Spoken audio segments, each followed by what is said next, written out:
hablaban de desarrollo patrimonial, hablaban de gobierno, de instituciones. Maestro pertenece a una de ellas, y tocaban que básicamente la pintura, los conciertos, eran temas culturales. Solamente las bellas artes son cultura. Y se los pregunto porque ¿qué pasa con los pueblos de nuestro estado? Lo que comentaban también, el hecho de visitar los pueblos, el hecho de envolvernos de lo que son. Eso, ¿qué pasa con la cultura de ellos? ¿No? La Guelaguetza, lo comentaron también, a veces no necesita darlo a conocer, ¿no? Todo el mundo viene. Pero recalco, ¿qué pasa con los pueblos? Consideran que las políticas culturales que se están generando están abarcando de manera adecuada las comunidades, los pueblos indígenas, los 570 municipios que tenemos en nuestro estado, o consideran que solamente se reduce a características de centralización, mecenazgo, folclore, mercancías. Hay en las comunidades se generan tantas obras culturales. ¿Qué está pasando con esos pueblos? A ver, adelante, licenciado. Quiero empezar con eso, ¿no? Desafortunadamente también estamos viendo a los pueblos como productos culturales, ¿no? como mercancía. Creo que para explicar eso hay que tomar en cuenta que siempre hay intereses. Desde los medios de comunicación, ya lo mencionaba también José Luis, ¿no? El interés acá es vender, ¿no? El periódico, al final de cuentas, es un soporte para que el empresario esté generando ganancias, ¿no? Y las notas son un mero pretexto para obtener esas ganancias, ¿no? ¿Qué pasa con los pueblos? Bueno, un ejemplo muy claro es el de la Guelaguetza. Es un show, ¿no? Es un evento que se realiza cada junio, cada mediados de año. ¿Por qué? Bueno, pues porque hay vacaciones de verano, ¿no? Y porque la gente puede llegar y viajar y comprarse un boleto, y además ese boleto va a generar ganancias para el Estado, ¿no? ¿Y qué pasa en los periódicos? Bueno, vamos a cubrir algún evento cultural porque de entrada como periodistas nos piden cierto número de notas, ¿no? Y hay que cubrir con 4 notas al día y hazle como sea, pero aquí me traes 4 notas al día y antes de las 2 porque se cierra la edición. ¿Y qué pasa con nosotros? Pues bueno, tenemos que buscar lo que tengamos a la mano, siempre dando lo mejor de sí, ¿no? Pues yo espero que así se haga, o que eso hagan los demás compañeros, ¿no? Llevar de verdad información que le interesa a la gente y no estar llevando refritos que siempre vamos a encontrar en 1, en 2, en 3 periódicos de la misma forma, ¿no? Las limitantes para llegar a los pueblos son realmente ya desde geográficas, ¿no? Entonces, imagínense que están trabajando en una redacción en el que nos piden las notas, 4 notas antes de las 2 de la tarde. Entonces, el simple hecho de movernos de aquí a Guelatao nos llevaría 3 horas, ya exagerando, ¿no? Para ir a hacer un buen reportaje de, no sé, de la lengua zapoteca que se habla allí en Guelatao, ¿no? Entonces, ¿qué está pasando? Que también es una forma de restricción la que tenemos en los medios de comunicación. Claro que retomando el concepto de cultura, todo lo que estamos haciendo es cultura, y no solamente ir a los pueblos, ¿no? Sino cualquier situación aquí de la ciudad resulta una expresión cultural. Pero ¿por qué no llegamos a los pueblos? Por esta limitante que tenemos, tanto de transportes, tanto de económicos, ¿no? Que de repente también nos encontramos, no podemos movernos, y si en los periódicos no nos dan por lo menos una moto, ¿no? Por lo menos para el pasaje, entonces llegar a los pueblos y traer la información que realmente va a nutrir nuestra propia cultura aquí en Oaxaca. Creo que es una apertura que debemos de tener, o que deben de tener también, sobre todo, por un lado, los políticos, las autoridades correspondientes en la difusión cultural de los pueblos, y por otro lado también los dueños de los medios, que se abran, que no vean a la cultura simplemente como un relleno del periódico, ¿no? Porque son 33 páginas que hay que cubrir y bueno, metemos ya cultura, lo que sea. Incluso se meten notas culturales de otra región, perdón, de otra ciudad, ¿no? Si sabemos con los tantos municipios que tenemos, y resulta que es mucho más importante hablar de lo que está pasando en México, bueno, en la Ciudad de México, y no lo que está haciendo ruido aquí en Oaxaca, ¿no? Entonces hay que hacer un cambio de conciencia general. También a nosotros abrirnos a al concepto de cultura, a final de cuentas, ¿no? Que leer sobre lenguas indígenas no es igual o mucho más interesante que estar yendo a una exposición. No es por demeritar el trabajo de los artistas, ¿no? Pero poner en esta balanza, ¿no? Poner esta balanza ideológica de lo que estamos consumiendo como cultura y sobre todo como periodistas de lo que queremos difundir en nuestros medios, ¿no? En los que estamos trabajando. Adelante, por favor. Yo sí quisiera aclarar un poco, o sea, por ejemplo, los compañeros somos periodistas culturales y los periodistas culturales tenemos que hablar como es, o sea, no podemos disfrazar las cositas, decir, ay, no, es que vamos bien, pero estamos mal, pero vamos bien. O sea, ese es un discurso político. Nosotros como periodistas sí tenemos que decir las cosas con la realidad. Y aquí podríamos hablar, y esto embona con el siguiente punto, que son las políticas públicas culturales. Si en Oaxaca las políticas públicas culturales en el estado de Oaxaca han fracasado en el ámbito del desarrollo, de la promoción de las artes, de las bellas artes y de la cultura popular, han fracasado, sinceramente, y yo te les voy a explicar por qué. Imagínense en las comunidades indígenas, en donde ni siquiera tienen acceso a sus servicios básicos, ¿sí me entienden? Independientemente incluso de su ubicación geográfica y de sus condiciones de marginación y todo. Por ejemplo, quiero reconocer aquí algo, uno de los aciertos de hoy exsecretario de Cultura, porque se va a ir con Peña Nieto, el que estaba como secretario de Cultura aquí en Oaxaca se va con Peña Nieto de asesor de Cultura. Uno de sus aciertos fue impulsar la ley de cultura. ¿En qué sentido? La esencia de esa ley habla del derecho que tenemos todos a la cultura, al goce, al disfrute y a la producción cultural. Esa es una gran aportación en términos del Estado. No obstante, eso implica también una obligación del Estado.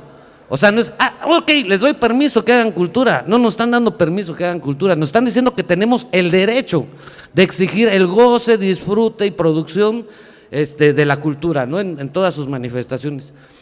Se lo estoy diciendo esto porque finalmente, si los pueblos indígenas no tienen un reconocimiento como pueblos indígenas, y yo estoy hablando, les voy a poner ejemplos más claros, y es en Oaxaca, el caso del grupo de afromexicanos, ¿no? O sea, los indígenas no tienen un reconocimiento. Bueno, pues los negros están más abajo que los indígenas, que las mujeres y que los niños. O sea, en ese nivel de marginación están. Entonces, pues está muy difícil, o sea, la verdad es que está muy difícil generar una política cultural en el esquema del Estado. Ahora yo yo retomo lo que decía yo al principio. Por ejemplo, el caso de Toledo. Toledo no es producto de una política cultural, discúlpenme. Toledo estudió con mucho esfuerzo en Bellas Artes. Él fue una de las personas que empezó, de las primeras generaciones de la Escuela de Bellas Artes. Fue de las primeras. Él entraba incluso de cachirul a las clases, porque era menor de edad cuando empezaron con el taller de Bellas Artes. Les voy a poner, ese es el ejemplo más claro. No es producto de una política pública. O sea, él aquí medio hizo su carrera y logró irse a Francia y estudió, etcétera, y regresó. Pero el esfuerzo lo hizo él, fue individual, no fue de nuestra generación. Ni todos los que nacieron el mismo año de él deben de sentir, es que yo soy de la generación de Toledo. Pues tú serás de la generación de Newton, maestro, o de Einstein, pero tú no eres esa persona, tú no hiciste esa aportación. A esa parte yo me refería, como generación, no como personas, porque podemos hablar de Nieto, podemos hablar de Gutiérrez, y de música podemos hablar de Álvaro Carrillo, podemos hablar de Matías de los Reyes, etcétera, podemos hablar de muchas gentes, pero son individualidades. En términos generales en los últimos años no tenemos una identidad cultural como oaxaqueños más que la guelaguetza. No sé si estén todos de acuerdo que los oaxaqueños, ustedes somos, bueno, nos identifican por marchas y otras cosas, pero sobre todo por la guelaguetza, ¿no? Culturalmente somos la guelaguetza. Y se lo estoy diciendo por lo siguiente, precisamente porque la cultura en este estado la hace el pueblo. O sea, las políticas culturales sirven nada más como una guía, como una orientación hacia dónde debemos encaminar y dónde sería más benéfico para todos, para el que hace y para el que disfruta la actividad cultural. En Oaxaca, por ejemplo, los ejemplos más destacados ahorita en producción artística son grupos independientes. Digo, salvo proyectos como la Nueva Lira, o ¿cómo se llama? La marimba, el Rincón de la Marimba, por ejemplo, que es excepcional ese programa, es excepcional. El caso del campamento de verano de la banda infantil, o sea, así, pero podemos contar así con los dedos de las manos. Lo demás son ocurrencias, lo demás son puras ocurrencias. Porque la esposa del gobernador quiere que le hagan un festival a la niña porque es de los triquis o porque es de Mije. Entonces, y todos salen vestiditos de Mijes y cohetes y este es el Mije Tour y inventan cosas, pues. O sea, no estoy hablando así fantasiosamente, pero yo les podría dar ejemplos de festivales y de muchos eventos que han habido en Oaxaca que son producto no de una planeación, lamentablemente, o sea, lo que dice el licenciado Gustavo es muy cierto, o sea, necesitamos profesionalizar desde el trabajo de planeación hasta el trabajo de periodismo cultural, y yo también estoy de acuerdo con lo que dice el contador, el periodismo, y ahorita vamos a hablar de ello, el periodismo cultural en Oaxaca está por los suelos, y lo reconocemos los propios periodistas, pero lamentablemente mucha gente habla del periodismo cultural sin haberlo ejercido, sin siquiera haber escrito nada, y se los digo por esto porque es multifactorial. Entonces, por ejemplo, a mí me dio risa, y no solamente risa, sino que además le respondía en el jolgorio a un compañero que hablaba de que decía, es que los periodistas culturales son los culpables de que el desarrollo cultural de Oaxaca esté del carajo. Digo, no es posible, o sea, no es posible que nos quieran echar a nosotros la culpa. Ahora resulta que nosotros hacemos las políticas culturales, nosotros hacemos la difusión y por nuestra culpa está la cuestión cultural en los suelos. Eso no es cierto. Una cosa es que a veces los compañeros no se quieran defender y que no puedan, y no quieran entrarle al toro, pero la verdad es que este es un problema. El problema de desarrollo ¿cómo se llama? De la cultura en Oaxaca es un problema, y sobre todo el acceso a los pueblos, o sea, a la cultura que tienen los pueblos indígenas en Oaxaca, es producto de una deficiente planeación de políticas públicas culturales. Gracias. A ver, José Luis, por favor. A ver, se ha tocado un tema muy, muy importante, la ley de cultura. No existe en Oaxaca. Se aprobó por el Congreso el sexenio pasado una ley de cultura que no funciona. Y no funciona primero porque no tiene reglamento, para empezar. Y una ley que no tiene reglamento no puede aplicarse. Segundo, porque el órgano que debe de ejecutar la ley de cultura no existe. La ley de cultura está hecho para que la ejecute un órgano que se llamaba Secretaría de la Cultura. Y ahora resulta que la Secretaría se llama Secretaría de las Culturas y las Artes. Ya no es el mismo, no lo puede aplicar. Pero lo peor de todo es que la Secretaría de Cultura no tiene ni siquiera tiene su reglamento interno como secretaría. No existe la secretaría. Este es un problema muy serio, un problema que lo venimos arrastrando a nivel nacional. Porque lo mismo pasa con Conaculta. El Conaculta no existe. Existe por un decreto que alguien dijo, bueno, pues vamos a crear el Conaculta. Pero no, el que verdaderamente existe es el Instituto Nacional de Bellas Artes y Literatura y el Instituto Nacional de Antropología e Historia. Son los que existen legalmente. Pero el Conaculta no. Lo mismo pasó con la Ley de Cultura. No hay una ley de cultura en Oaxaca. Lo que aprobaron, bueno, qué bueno que lo aprobaron así, ¿no? Porque no se ejecuta. Políticas culturales en Oaxaca tampoco existen. Deme una política cultural verdadera que esté en Oaxaca. No existe. Y la única política cultural que existe es que no existan políticas culturales. No lo digo en broma, lo digo en serio. Es la única política cultural que existe. No existen políticas culturales. ¿Y por qué no existen? Porque como estoy totalmente de acuerdo con Gustavo, ¿quién hace la política cultural? ¿A quién beneficia la política cultural? ¿Qué buscamos con la...? No se trata del qué, sino el para qué. ¿Para qué queremos una política cultural? Pues para que las comunidades puedan expresar sus manifestaciones culturales, puedan organizarse y puedan tener y hacer de su cultura, que no solamente en Oaxaca, sino en todo el mundo es lo mismo. Son las comunidades, son las gentes, son las sociedades, son los grupos sociales quienes hacemos la cultura y no el gobierno. El gobierno tiene que, en todo caso, dictar todas las facilidades para que la comunidad, para que la sociedad civil pueda desarrollar la cultura. Pero partimos de la base de que no lo hay, no les ha interesado. A las instituciones, a los que hemos estado, inclusive nosotros que hemos estado ahí. En 1999 hicimos la primera propuesta de una ley de cultura ante el Congreso, en 1999, siendo el Instituto Oaxaqueño de las Culturas, cuando por primera vez se hizo una propuesta que se consultó, y los registros están ahí, a más de 65 organizaciones y personas físicas para que conformaran la ley de cultura. La nueva ley que se aprobó, ¿a quiénes les preguntaron? ¿Les preguntaron a ustedes? ¿Los consultaron a ustedes? No, salió del escritorio. Entonces, ¿de qué hablamos? ¿De qué ley hablamos?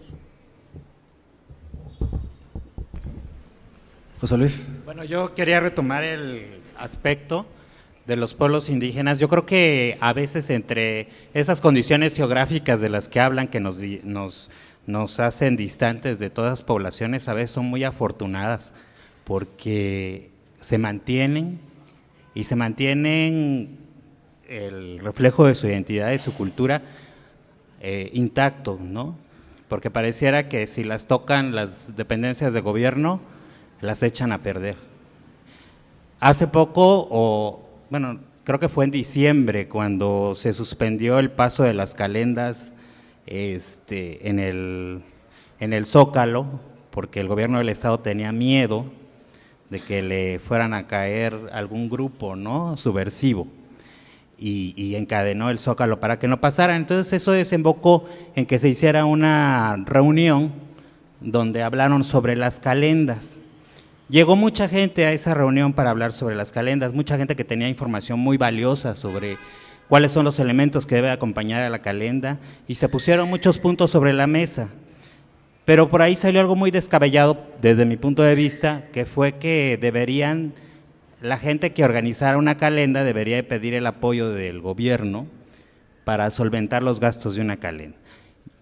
Creo que se había mencionado todo acerca de las calendas, menos que las calendas en un momento dado, sobre todo en los barrios de Oaxaca, no hablamos hay que puntualizar que es una calenda, que es una procesión o un desfile de carácter religioso que en su momento tuvo que ver con la evangelización, ¿no?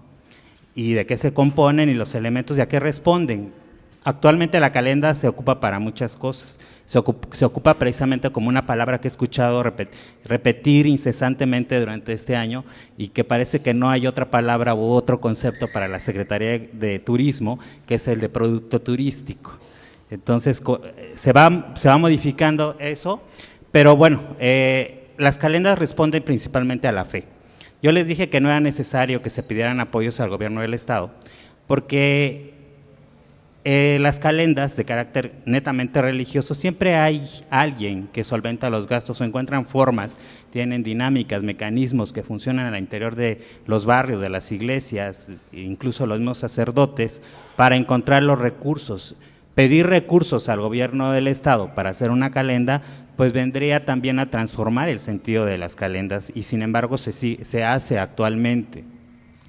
En mi caso particular, creo que como editor de La Capital y los municipios, me di cuenta al tener contacto con los corresponsales de las poblaciones, de otras comunidades, me percaté que la gente le gustaba verse en el periódico, o sea, que la gente le gusta ver la fiesta de su pueblo, le gusta saber quién le dio el traje al santo, qué juegos hubo, qué banda tocó, quiénes son los invitados especiales, que no necesariamente tienen que ser funcionarios o altos rangos de cargos en la política. Entonces les gustaba eso. Cuando ya llegué a la sección de cultura, seguimos con ese mecanismo de incluir a las comunidades, y hace un par de años tuve la oportunidad de dirigir una revista que se llama Culturismo, y donde me dieron la libertad de meter mucha fotografía y mucha información y meter muchas crónicas. E incluso en una visita que hicimos a Talea, se hizo una reimpresión de la revista que se dedicó a Talea, se le dedicaron 12 páginas a color, y la revista casi en su mayoría fue comprada a petición de maestros por estudiantes de secundaria. Entonces creo que son esas satisfacciones que te dan de saber que estás cumpliendo con tu labor y que no necesariamente se necesita de situaciones externas que vengan a decir cómo se hacen las cosas para determinar una tradición, para determinar una identidad, para preservar una fiesta. Si la gente tiene conciencia, conocimiento, si la gente está orgullosa de lo que es, esas fiestas se van a seguir solventando, ¿no? ¿Cuántos recursos no se destinan anualmente de las divisas que vienen de Estados Unidos? ¿Cuánta gente no regresa a sus poblaciones para vivir su fiesta? ¿Cuántas fiestas no se repiten en Estados Unidos? ¿Cuántas bandas de viento, de alientos existen en Estados Unidos? ¿Por qué? Porque tienen bien cimentada esa identidad y precisamente porque están alejados de este desarrollo que tenemos nosotros en la ciudad, ¿no? Gracias, José Luis. Maestro.